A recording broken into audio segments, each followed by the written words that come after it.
Hey, it's Troy Holden, and you are back with me here on the VO Life. This week I am flying solo, and it's going to be a a summer short. We're going to quickly talk a little bit about your favorite subject, and that's marketing.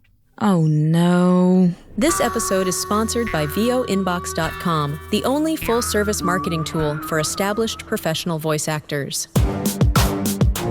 Well, you could let my friends over there take care of you and do all this for you, but if you're new and you want to do this on your own and you want to wrestle through it, and I'm doing both right now, I let Jonathan's platform handle the production houses for me.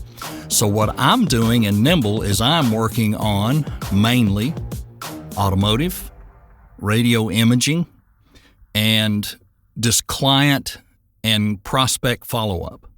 So if anything comes out of the system from Jonathan, I will move it into here for the follow-ups. I don't do that in his system. I let his system do prospecting and initial reach outs and continue to go through sequencing until somebody drops off or stays interested. Then after it gets to a certain point, I'll move them over and just say, all right, they haven't dropped off. They've been around for 6 months. They are now what I would call semi-warm, and I'm just going to send them newsletters out of the other system until they drop off, and keep reaching out. And then I'll categorize them under production house. And when I have something interesting to send or whatever, I'll do that there. I just put up a video on my Facebook page, my regular Troy Holden Facebook page, where I show some of the things that are going on in Nimble and how I do it. I love Nimble. I tried other CRMs. I'm not saying Nimble's for everybody. Some people may hate it. I tried it once before and I couldn't do it. I don't know why. But credit Mark Scott. Hey, Mark, one of the great marketing guys in the business. He had a Introduction to Nimble course. I bought that. That helped me get going. I leaned on a couple of people I knew that were using it when I would hit a hard spot, and they helped me out. So, marketing. How do you do it with Nimble? What I do, as I just explained how I break it out and spread it out, is at least 3 times a week, and it usually only takes me about 30 minutes at the most, sometimes 10 minutes, 15 minutes. I'll go in and I will sort off of a tag. A tag? What's a tag? When I put someone in, they are tagged as what genre it is. That tag could be country for country imaging, rock for classic rock, imaging for I'm not really sure.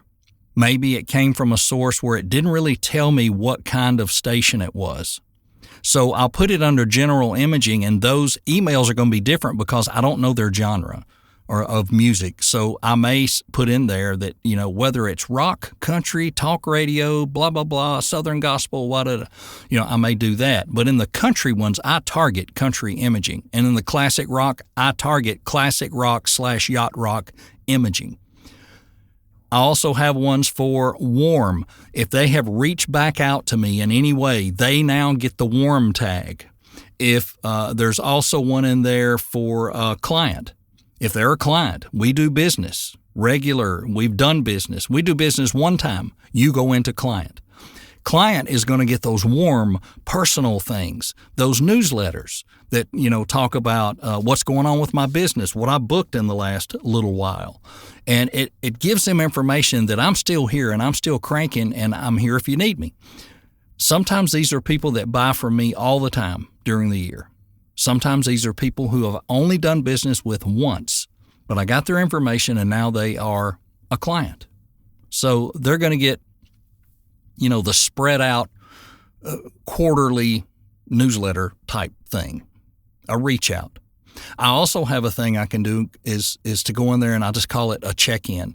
Maybe I haven't heard from them at all in over a year, so I might start doing them more often, sending them something more often, trying to just see if they'll unsubscribe, if they'll drop me, or maybe they're still interested. They just don't have anything right now that fits me, and that's fine. So I'm able to use all these things in these programs to really cut down on time and automate a lot of things, because Nimble also has sequences. So every time I bring in a new contact, they go into this sequence. It sends an initial introduction email. Then it sends a second email. Hey, reached out to you, didn't hear from you, but hey, just wanted to remind you that I'm that VO guy, blah, blah, blah, blah. Then I sent a third one that says, hey, thanks for hanging in there. I'm going to move you into my reach out every now and then list. I don't say it that way, but you know what I'm saying. I'm going to put them in the category of you're not in the sequence anymore, so I'm going to reach out to you quarterly. And I'm just kind of letting them know that I'm only I'm not going to just email you constantly. I'm just going to reach out every now and then and say, hey. And I always put the unsubscribe after the first email. The first one, I don't put it in there because if they, I wait until the second one. Whether I should or shouldn't, I wait. All right, so I get that done. Everything is set up. It's systematic now. And listen, I'm going to tell you the God's honest truth, being transparent. It has taken me a long time. I'm going to say 6 months or more to figure all this out and get it to where it works and I understand it and it's right. I mean, even the sequencing, I screwed it up and I was putting people in the sequence and nothing ever happened. It wasn't even sending emails. I had a trigger wrong or something for a couple of months.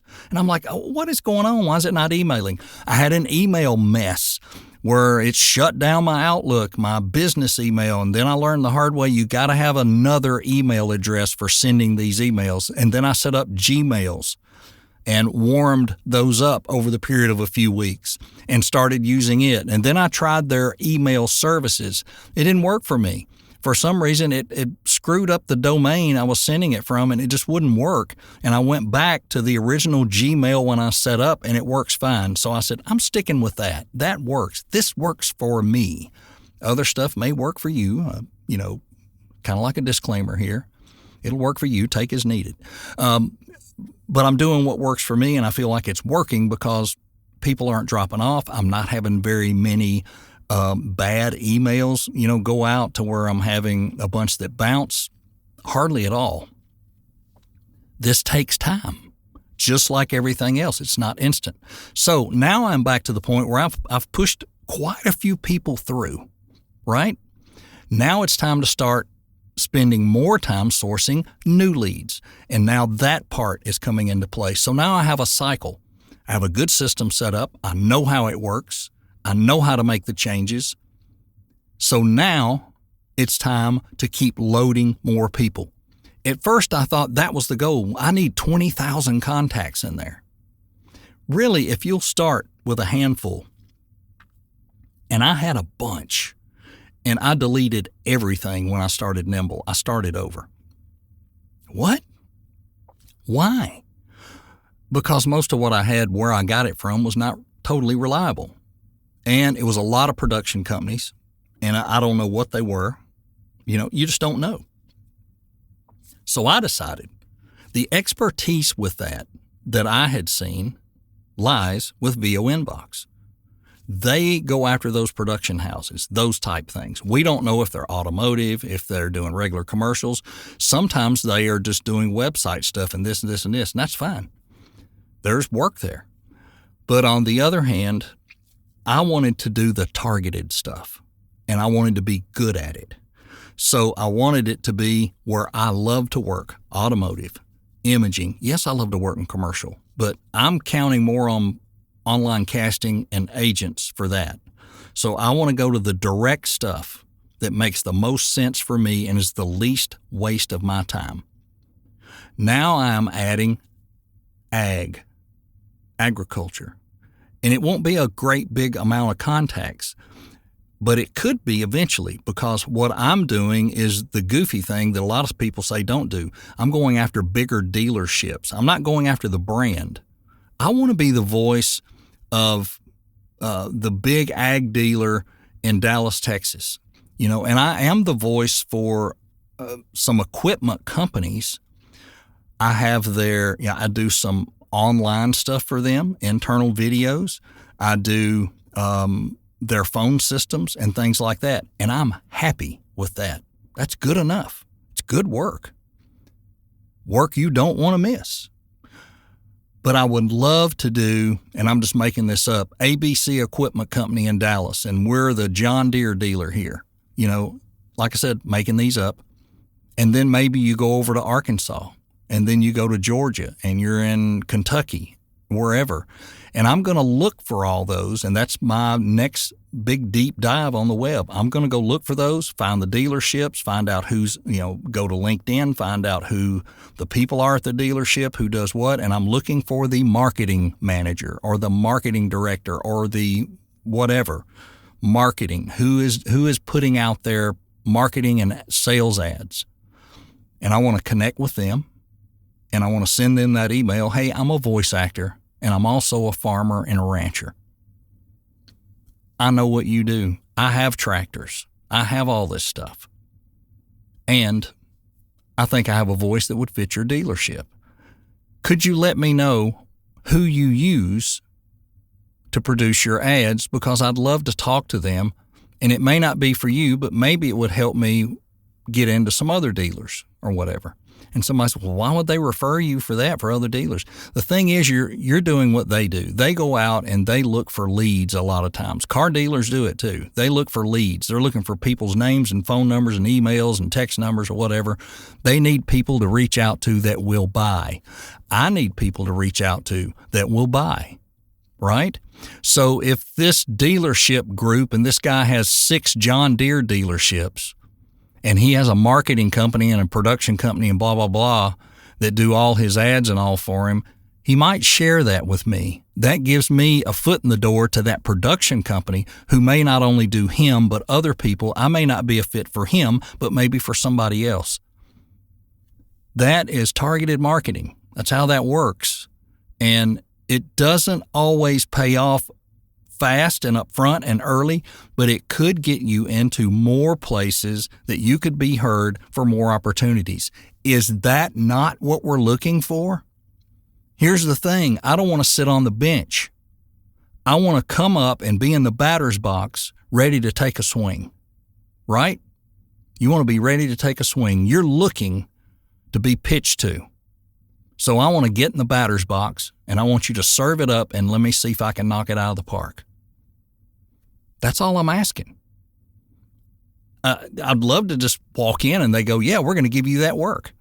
But you know what? If it's a production company, they're going to pitch to their client. They may ask you to read a sample. You may never hear from them. That's the game we're in, right? And you got to look at it as just a challenge to stay after it every day as hard as you can. And I'm going to tell you, it's hard, but it is more. I tend to say more. Good rate of return doing this than it is auditioning for online casting. I said it, and I mean it. If you snag a few clients this way and they stay with you, you will make bukus more money. And you know what that is, a lot. You'll make a lot more money with those clients direct than you'll ever make off those onesie-twosies on pay-to-play. Yes, a lot of people on V123 get a client off there and they become a repeat client. That's great. I've had a few of those who were repeat for a while and then they might have disappeared. I still have a couple that are direct with me now that did come from pay-to-play online casting. Doesn't happen all the time, but happens. But if you're on there auditioning, I did 100, I got one job. I would rather send out 100 solid contact emails in hopes of getting things back because A, I'm not wearing my voice out, and B, I am building relationships and reaching out to people that hopefully can use me later. And they don't remember you when you audition on there most of the time. Sure, every now and then you get a message back, hey, we really liked your audition, but the client went another direction, but we're hanging on to your contact information. I have that happen. We all do. But what you really want is that solid lead you put in your CRM and you groom, you manage it, you nurture it, you plant the seed, you watch it grow, and then boom, it becomes a client plant or whatever you want to call it. That's the way to go. And there are people who can teach you way better how to do that than this podcast, because this is not what I do for a living. There are some really good marketing coaches out there. Go see them. You know who they are. I don't have to repeat those two names. They're two of the most known people in our industry. Can you go buy a marketing book? Can you teach yourself? Sure you can. That's kind of what I did. I also count on my accountability group. Jake Sanders was a huge help to me when I started marketing for the second time in how to use Apollo, Apollo.io. I don't use it for sending stuff out. He does exclusively for everything, sequences and everything. But he was able to help me understand how it could research leads for you and link those leads in. And you can do that on the free version. You know, I don't wear it out, but I use it enough to help me dig into companies and who's there, and then I can go find things in LinkedIn. It's a little bit of work. Can you farm it out? Sure you can. If you got the money to do that and you trust people to do it, and there's nothing wrong with that, do that. But me, I'm here, you know, so many hours a day, and if I'll just put an hour a day into this, you know, now or before to get it all set up and get it going, yeah, it took a little more. But now that it's set up and I understand it and I use the system well, it's not that hard.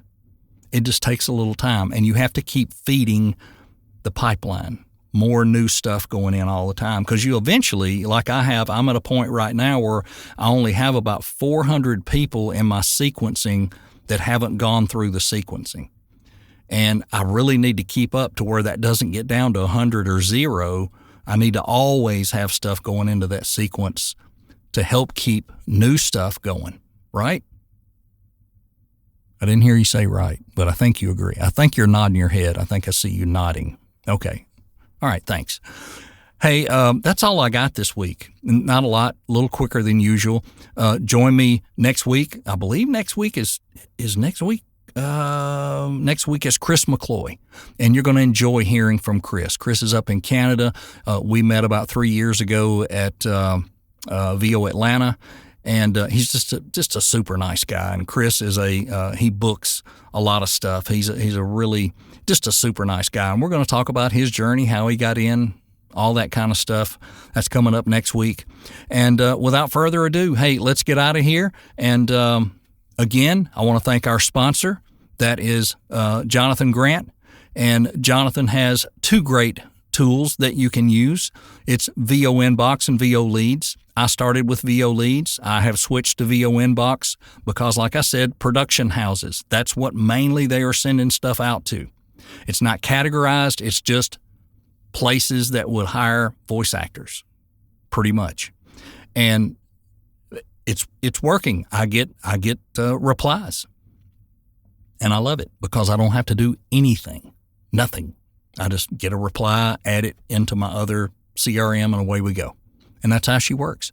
And they're transparent. They're great people. I think the world of him. We don't get to talk as often as we did when we were launching all this, but